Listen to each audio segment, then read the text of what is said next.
How is West Asia seeing this? How are they negotiating? Because they also live in an area where there is constant strife. We are living in an area, in a region also where there is strife. We've just going through Operation Sindoor. How is for example Oman dealing with it? How is UAE dealing? How is Saudi Arabia? Because you've done postings there, you know that region very well. You've lived there. So could you tell me how they are doing? Can India learn something from them? When I said the world is in churn, I would suggest that almost every part of the world is in some churn or the other. For example, Africa is going through extraordinary strife in Libya and in Sudan. Latin America is very of them, some of their state order is fragile, Sure. and the Americans are not helping with the daily bombings and killings of ordinary people called drug smugglers, but actually And very we don't know what's going to ordinary. happen in Venezuela next Yeah. week. Yes, so many parts of the world are insecure. So not only is there uncertainty about world order at the apex level, even at regional level, you find a sense of disorder, a sense of insecurity, sharpening competitions, etc. So there are competitions, there are confrontations, and conflicts. These are the three C's as you go up the chain. West Asia is extremely fragile. The outlook is extremely uncertain. They have gone through a searing experience in terms of the mass murder carried out by Israel in Gaza. 70,000 people killed right in front of our eyes, overwhelmingly women and children, serving no strategic purpose that we can see.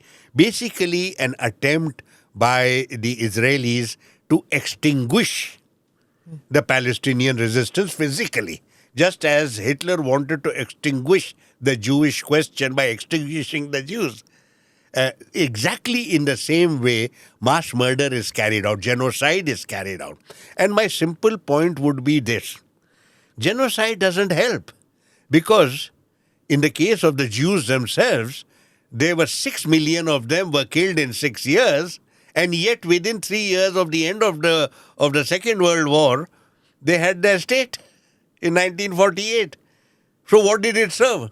So I would say this. Where the West Asians are concerned, they are extremely insecure.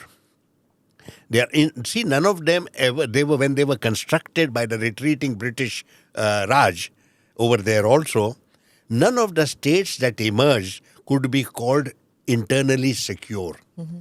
They were meant to depend for their security on the Western powers. And it is true of Pakistan, of Israel, and all the Gulf countries and large parts of West Asia as such.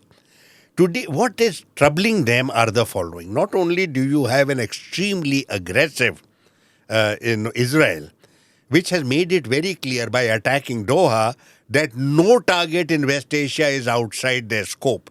So even the Gulf monarchies have been told, regardless of the fact that you are close to the Americans and otherwise you pursue moderate policies, even you can be attacked by us. Iran obviously has already been attacked.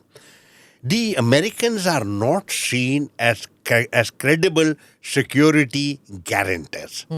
So you have a churn in world order, a competition at the apex level between China and the United States, and also between the Russians and the Western Alliance. You also have Israel cleaning up West Asia of anyone who threatens the Western Alliance.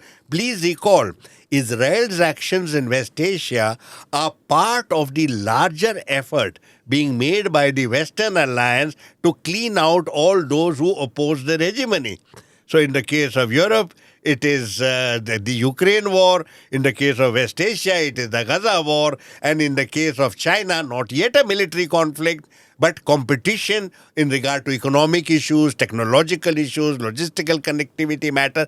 This is still the West asserting that they will not allow their hegemony to be compromised. These are the three aspects. Now, the countries in West Asia don't know which way to go, particularly because in Donald Trump, you have an unreliable and unpredictable leader.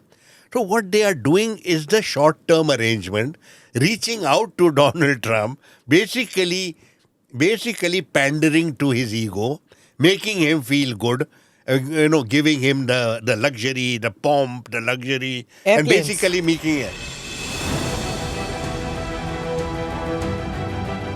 Namaste, Jai Hind. You're watching ANI podcast with Smita Prakash. अगर हम उसको मस्जिद कहेंगे तो फिर विवाद होगा। The issue is टूटा है क्या भारत? 400 पार का मतलब ये है कि संविधान खतरे में है। क्या हम लोग ये निर्देश देते हैं कि फला को गिरफ्तार करके जेल डाल दें? वही तो कह रहे हैं सब। ये बेबुनियाद निराधार आरोप। सच्चा सुनना चाहो देखो स्मिता प्रकाश ANI, it does not lie.